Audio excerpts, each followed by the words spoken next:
Maayong adlaw mga kaagri. Another day, another blessing. Salamat kay sa Ginoo. Hapit na ni mahuman. Tabang kay itong balas oh.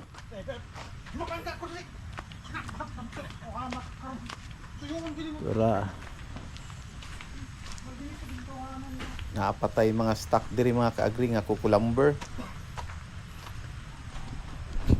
Excited na kaita mga kaagri nga makabalihin diri. Kaso wala pa jud nahuman ang ato ang CR. So maglisod jud og balhin si Jungjong diri. Although nanatay kuryente, nanatay tubig, CR na lang jud para matransfer na natong sugod ang ato ang mga manok dito, katong mga 2 months old nga mga parent stocks aron makabuylo ta diri. So excited na mi.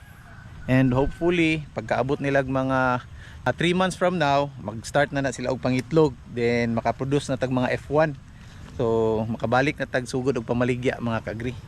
So karon nag-stop sa jud ta kay wala na jud tay mahatag kay atong mga breeders, katong una nato nga mga breeders nga mga imported, wala na, hinay na jud kay mangitlog. So ang uban gipanghatag na lang namo, ang uban gikaling na namo, and ay nabilin dito pang view lang dito sa kulungan mga kaagri. And wala siya ang update nato, and hopefully this year makasugod na tagbaligyag mga F1.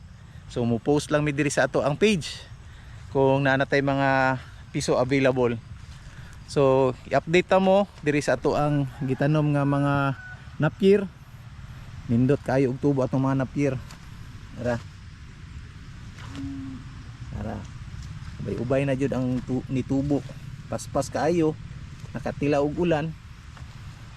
Straight man ang ulan diri sa Davao del Sur mga kaagri last week ug karon nga week, grabe ting ulan. Gadag-om na pud gani diri oh. So lipay ta kay nanatay mahimong silage pohon. So kung wala pa tay baka, ang amo ang plano ani, chapo ni siya, himo na tong silage kay mapuslan man nato, ma-store man nato nig pila ka bulan. So the time nga nanatay baka pohon, magamit na nato atong gihimo nga silage. So karon kulat nato nig padako nato ni siguro mga 1 month siguro ani, dako na ni siya, maka-harvest na ta 1 month kapin ani, maka-harvest na tag sugod ani. Pagkauman, himo na tong silage mga kaagri. Maski wala pa tay baka, kay gaplano man jud ta nga makakuha tag baka karong tuiga. So hopefully makahimo tag feedlot diri after ani nga kulungan, maghimo tag feedlot diri 9x12. So nag-coordinate ta kay ila sa Great Arc no nga farm, ila Sir Arnel. Ang problema kay dili nato makaya ang isa ka module, kay pulo man ka baka ang isa ka module. So kinsa tong gusto mo palit di ay pwede ta makigbakas ta, kay dili makaya ang pulo. Kung tulo ta magbaka sa pulo okay ra pod, kung duha okay ra, kay di nato makaya ang isa ka module kay medyo mahal jud ang wagyu mga kaagri. So taas kay ta og startup capital, di nato makaya. So nya dili pa pud ta nga naka-eksperto jud nga musugod ta og daghan dayon. Maniid sa ta kung tan-aw nato nga okay ra, kaya ra nato dalohon ang ilang pagkaon, ilang shelter. Actually dili jud kayo nga nakalisod ang pagbuhi sa baka kumpara sa manok, kay ang manok grabe kahugot ang atong biosecurity sa manok, dali ra maigog sakit, dali ra mamatay. Ang sa baka dili kaayo, ang konsentritan lang jud nato ang sa baka ang ilahang nutrisyon. So based sa ato ang naapilan nga forum, importante kayo ang consistency sa pagkaon, disiplina sa oras, tapos atong tao nga kabalo jud sa sistema, nadyo sistema nga atong ibutang sa tuang bakahan. So nakita namo nindot man ang market sa wagyu pohon, kana lang kay medyo mahal lang jud. So naay suggestion nga mag-start lang ta og Brahman, okay man, walay problema, gwapo po, dili kayo siya mahal, medyo siguro mga half the price sa wagyu. Pero akong una-una pod same lang manggod ang time, same lang pod ang ang atong time, atong trabaho, paghatag natong trabaho, ang pakaon. So why not diretso na lang tag wagyu. Ampo lang ta og grasya sa Ginoo nga maka nay blessing no nga makapalit ta og mga materialis nga wagyu, mga imported gihapon na siya mga kaagri.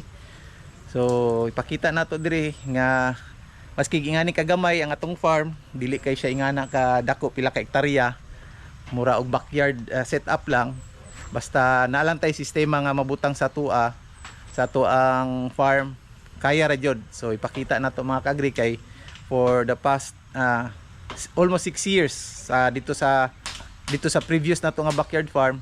Nakita na to nga pag na sistema natay proper recording, atong nutrition atong tao kabalupod, okay ra jud kayo ang dagan, makabaligya jud ta permanente sa ilang mga produce nga mga F1. So dire medyo ni isbog lang taog pulo ka breeder. Actually 30 to ka breeders ato sa una for 2 years, karon nahimog 40 ka breeders. So para sa ako daghan na siya kay kung i-store na to og mga 20 days ang mga itlog anak nila, so maabot na siya og siguro almost 700 nya or 600 kapin nya, ug mapusaan tag 500 kada 20 days.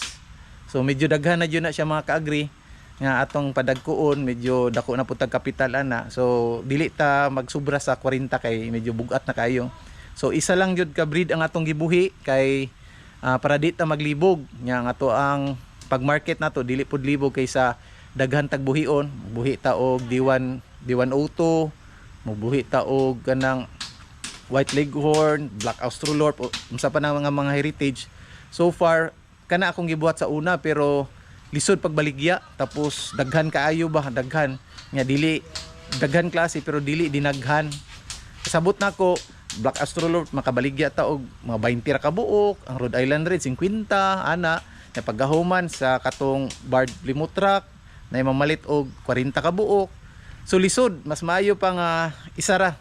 Concentrate lang nato kaning Rhode Island Red or kaning Dominant 853 gikan sa Dominant CZ kay Dr. Erwin Cruz. So sa gusto nga mo palit ani nga mga breeders mga ka-agri, pwede jud mo direkta kontak kay kay Dr. Erwin Cruz. Makita pud sa ilang FB account no, Dr. Erwin Cruz. Pwede mo direkta og PM dito sa iya kung gusto mo mamalit og mga imported nga mga parent stocks. So kanang parent stocks mao na siya ang mo produce og mga F1. Nindot na siya ang mga babae pang brown eggs ug ang lalaki ana inasal. Paspas dali mo dako. Nindot ang D853 kay so far dual purpose siya. Paspas kusog siya mangitlog, tapos paspas mo dagko ang lawas nila mga kaagri, basta masakto lang yung pagkaon. Naa sa mga 75 to 80 days ang mga males ana mga kaagri, lampas na 1 kilo. So lami na kay na siya inasal or i-barbecue or sa mga putahe inyong gusto mga kaagri. Murara po siyang native ug kanang ang iyahang texture so far kay naka try man jud mi mga kaagri, gahi-gahi pud siya, dili siya pareha sa broiler nga medyo humok kayo, mura og foam. Ang Rhode Island Red ang ilahang meat, anggid lang jud siya sa Bisaya.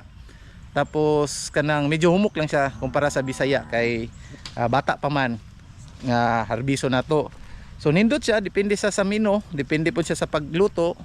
Nindot ra pud jud gihapon nga putahe kung masakto lang jud siya gluto mga kaagri. Mao ni siya, mao ni atong update karon diri. Kita nato. Pasalamat tagdakuan atong mga kauban jud mga kaagri no. Grabe ka mga kugihan. Ani, Jungjung, John Lloyd, Longlong, Gaga, Janjan, Toto, Dadik. Mga power kayo. So hopefully ka-plaster taan atop taan ga mga sunod adlaw. Palit na putag sin. Atopan na to una ga no? 2 ka Gs na. 2 ka Gs. So hibala na pila ka Gs ni? Kilo na to dito, patong poste isa. Biligan mo. Oh. Kilo na to dakan. Oh, maghimo gyapon tag puste dito.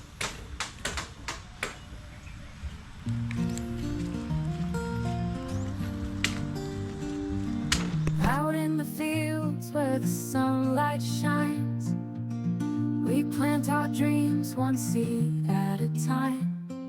The earth is our canvas, the rain paints the day. With hard work and hope we'll find our way. Fields of gold and skies of blue,